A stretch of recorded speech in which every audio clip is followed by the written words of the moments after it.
Welcome to my class, student. It's English Honeydew. We are doing the duck and the kangaroo, and this is a poem, and this is session 7. In this poem, there are two characters, duck and kangaroo. तो क्या होता है जब हम किसी दूसरे को देखते हैं तो हमारे मन में बहुत इच्छा होती है हम काश उसकी तरह कर पाते। तो यहाँ डक देखो, वो कौन है? वो वाटर एनिमल, वाटर बर्ड है। वो डक जो है पानी में रहता है। कंगारू कौन है? वो लैंड एनिमल है जो कि लैंड में रहता है। तो डक को बहुत इच्छा हुई लैंड में घूमने की, दुनिया देखने की। तो उसने कंगारू को कहा कि तुम मुझे दुनिया दिखाओ, और डक को बहुत ही अच्छा लगता था बाहर की सारी जानकारी लेना। तो ये जो पोएम है ये स्पेशली फ्रेंडशिप है डक एंड कंगारू की। Let's see. Two friends, the duck and the kangaroo, are about to set out on a long pleasure trip. अब डक है, आपको पता है कि डक जो है पानी में ही रहते, तो उसके जो फीट है वो स्पेशली पानी में ही रहने के लायक, जो वेब फीट हम बोलते हैं। और जो कंगारू है वो हॉप करता है, वो पानी में नहीं रह सकता, उसके जो फीट स्ट्रक्चर वो डिफरेंट है।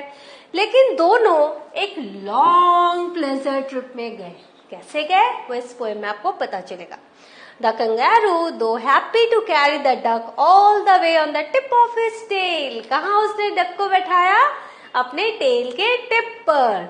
Is weary of her wet feet, लेकिन उसको बहुत ही चिंता हो रही थी कि वो जो डक का जो वेट फीट है, जो गीला गीला जो पाँव है, उसको लेकर बहुत कॉन्शियस हो रहा था। What will the duck do to make the kangaroo feel comfortable over land and sea? तो डक ने क्या किया ताकि कंगारू बहुत कंफर्टेबल फील हो लैंड और सी पर। Let us find out how they go about it. और ये बहुत इंटरेस्टिंग पोएम है, चलो देखते हैं। ये देखो कंगारू और इसके टेल पर ये छोटा सा डक, राइट? डक है ना? कौन है ये? डक है, और टेल पर है इसके। और कंगारू पूरी दुनिया में हॉप कर रहा है और इसको दुनिया दिखा रहा है। Said the duck to the kangaroo. Duck ने कंगारू से कहा, Good gracious, how you hop. कितना अच्छा लगता है जब तुम हॉप करते हो। Over the fields and the water too. Fields के ऊपर, पानी के ऊपर, as if you never would stop. ऐसा लगता है तुम कभी रुकोगे ही नहीं। My life is a bore in this nasty pond.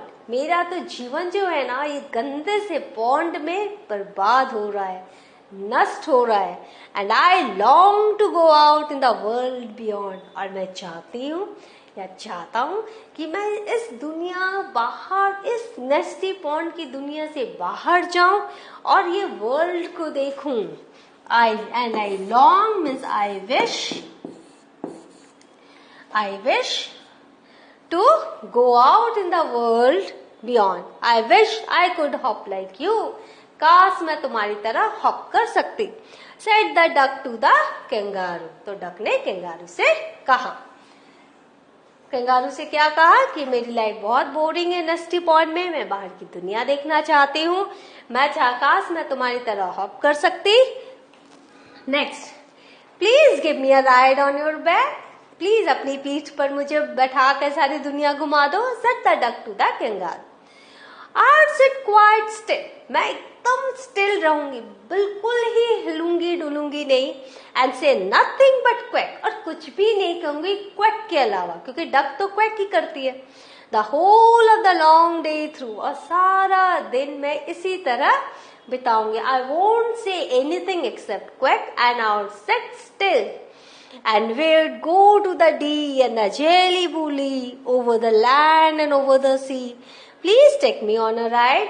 तो हम लोग लैंड के ऊपर जाएंगे, हम लोग सी के ऊपर जाएंगे, और हम लोग क्या करेंगे? डी के वहां जाएंगे, जेली बुली देखेंगे। प्लीज मुझे एक राइड दे दो अपनी पीठ पर। ओ डू, प्लीज करो। Said the duck to the kangaroo. Said the kangaroo to the duck. अब कंगारू ने डक से क्या कहा? This requires a little reflection. मुझे थोड़ा सोचने दो। Perhaps on the whole it might bring me luck.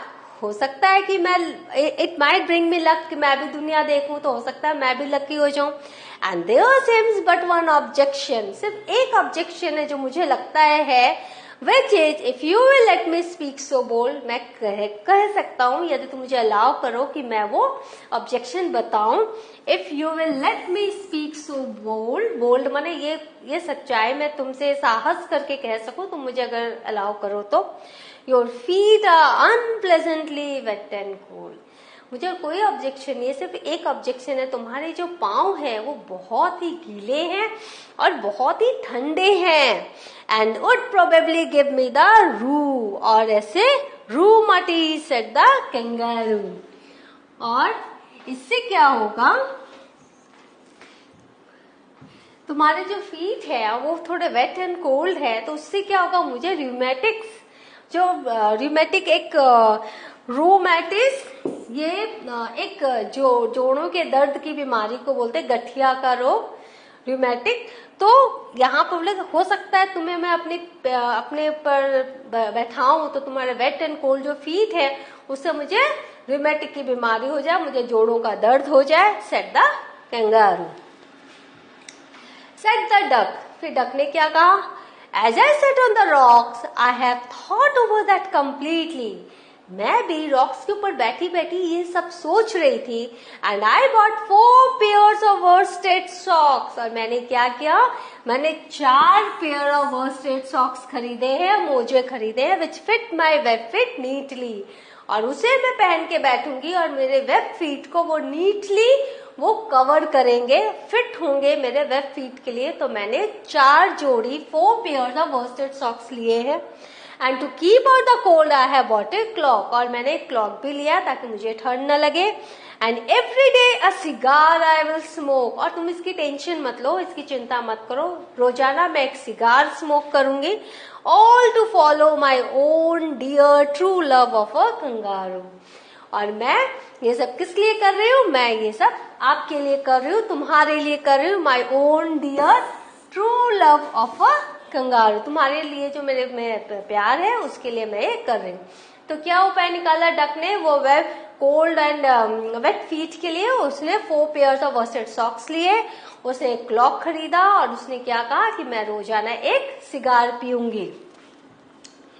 So worsted socks, woollen socks, जो ऊल के सॉक्स, ताकि गर्माहट रहे और जो कंगारू है वो फील न करे ठंडक को. Said the kangaroo I am ready, जैसे ही कंगारू को पता चला कि इसने पहले से ही इंतजाम कर रखा है, तो उसने कहा मैं तैयार हूँ. All in the moonlight pale, जब चंद्रमा की पेल रोशनी पड़ रही थी. But to balance me well, हम लोग उसी समय निकलेंगे, लेकिन प्लीज अच्छे से अपने आप को बैलेंस करना. डियर डक सिट स्टडी, एकदम सावधानी से सीधे बैठे रहना, हिलना डुलना नहीं. And quite at the end of my tail, और मेरे टेल के एंड में बैठना, एकदम अंत में तुम आराम से बैठ जाना, हिलना नहीं. मैं जब हॉप करूंगा तो गिरना मत. तो sit steady and quite at the end of my tail. So away they went with a hop and a bound, और इस तरह से वो दुनिया घूमने निकल गए with hop and a bound. And they hop the whole world 3 times round, उन्होंने पूरी दुनिया को 3 बार घूमा. And who so happy, oh who, as the duck and the kangaroo, और कौन सबसे ज्यादा हैप्पी था, डक या कंगारू. तो यहाँ आपने देखा कितने सारे राइमिंग वर्ड्स के साथ इस पोएम को बहुत ही मजेदार बनाया गया है ना. तो इस पोएम में हमने देखा एक डक और कंगारू है. डक जो है कंगारू के साथ दुनिया घूमना चाहती है, कंगारू भी चाहता है कि दुनिया घूमना चाहे, इससे उसको वो ये सोच रहा है कि हो सकता है इससे उसको लक आए, it can bring him luck. तो दोनों तैयार हो जाते हैं. जो वेट फीट है उसका भी इलाज उसने ढूंढ लिया. उसने क्या किया, वुलन सॉक्स खरीदे और क्लॉक खरीदा और सिगार पीती रही, तो इससे उनमें गर्माहट रही और वो ठंडक नहीं लगी कंगारू को. और इस तरह से उन्होंने 3 बार पूरी दुनिया घूमी. तो कौन सबसे ज्यादा खुश था, ऑब्वियसली दोनों ही बहुत खुश थे, डक और kangaroo. Now working with poem, taking words that come at the end of lines, write 5 pairs of rhyming words, read each pair aloud. For example pond, beyond. तो यहाँ पर 5 पेयर्स ऑफ राइमिंग वर्ड्स कैसे हैं, यहाँ देखो, hop stop, back quack, duck luck, reflection objection, bold and cold. तो क्या क्या है? Hop stop, back quack, duck luck, reflection objection, bold and cold. Now complete the dialogue. Duck, dear kangaroo, why don't you give me a ride on your back? तो मैंने answers ही लिखे हैं क्योंकि questions में यहाँ fill in the blanks है, so it is under the, see this is underlined, the answer is underlined, so you know the poem. So here it is, give me a ride on your back. Kangaroo, with pleasure, my dear duck, though your feet are unpleasantly wet and cold and I might catch rheumatism. Duck, that won't be a problem. I will wear worsted socks and cloak and smoke a cigar every day to keep out the cold. The kangaroo does not want to catch rheumatism. Spot this word in stanza 3, rheumatism, and say why it is spelled differently. Why is it in two parts? आपने देखा जो first part में रू सिर्फ था, जब नीचे में MATIZ मेटीज लिखा हुआ था. Why does the second part begin with a capital letter? So, rheumatism, this has been put in two parts for the sake of rhyme scheme. Roo rhymes with kangaroo, and the second part, matis, purely talks about the disease, rheumatism, and is made capital. Beside this is even the beginning of a line of a poem. Rheumatism में Mattis जो है, rheumatic जो बीमारी है, rheumatism जो बीमारी है, जोड़ों का गठिया का दर्द, उसको हम बता रहे हैं, तो इसलिए एम कैपिटल है. और दूसरा कारण क्या है कि जब when we begin a line we start with a capital letter, तो एम मैटिस से वो लाइन बिगिन हुई है, तो एम जो है वो कैपिटल है. Besides, this is even the beginning of a line of a poem which must start with capital letter. Do you find the poem humorous? Read aloud the lines that make you laugh. क्या आपको बहुत मजा आया poem में? Indeed, the poem is humorous. It is filled humorous conversation and ludicrous thoughts. हाँ, it is filled with, जो poem है वो उसमें बहुत ही ह्यूमरस कन्वर्सेशन है और बहुत ही जो थॉट है ल्यूडिक्रस है, बहुत ही मजेदार थॉट्स है. द लाइन्स जो बहुत ही मजेदार है, जैसे an everyday cigar I smoke. अब आप खुद इमेजिन करो, डक जो है वो सिगार स्मोक कर रही है, and it probably give me rheumatiz. और जो कंगारू है उसको रूमेटिज्म हो जाए, उसको जो गठिए का दर्द हो जाए, वो तो हर समय उसको हॉप करना है, उसको गठिए का दर्द हो जाए, तो वो बहुत मजेदार है. And my life is a bore in the nasty pond. अब आप खुद सोचो, हम जो है वो लैंड पे रहते हैं, जो हवा में ऑक्सीजन है हम उससे जीते हैं. अगर हम बोले कि हमें पानी में रहना है क्योंकि जो लैंड है, यहाँ की जो एयर है, उससे हम बोर हो गए हैं, तो ये एक मजेदार है. क्योंकि ऐसा नहीं हो सकता, डक की लाइफ ही पानी है, बट वो क्या कि वो बहुत ही बोर है उस पानी के लाइफ से, उस नस्टी पॉन्ड से वो बहुत बोर हो गई है, तो वो दुनिया देखना चाहती है. तो this is also a new thing, क्योंकि हमने कभी नहीं सोचा होगा कि डक भी बोर हो सकती है. Now right about the structure of the poem. The poem is a poem of 32 lines divided into 4 8-line stanzas. 4 into 8 is 32. तो हमने देखा 8-line stanzas है 4 paragraphs में. The rhyme scheme of the poem is A B C C D D. Right? A B C C D D. ये इनका आपका ये structure है, राइमिंग स्कीम है. और हमें यहाँ बहुत सारे पोएटिक डिवाइसेस मिले, जैसे antithesis, over the fields and water too, दोनों है, water and field. And alliteration, that is the repetition. Repetition देखो, गुड ग्रेसियस जी, और यहाँ वन ऑब्जेक्शन ओ, तो हमने एलिट्रेशन भी हमें यहाँ मिलता है.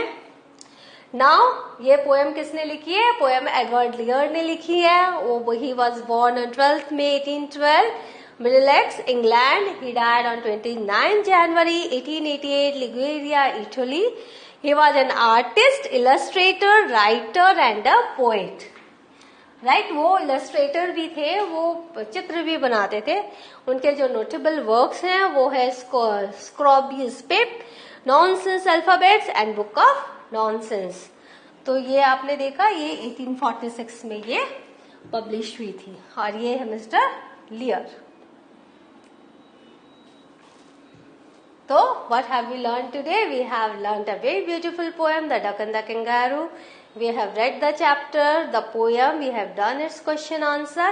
So, in the next class, I shall be with a new chapter. Till then, learn the poem, enjoy it, recite it, and meet with me in the next class. Thank you.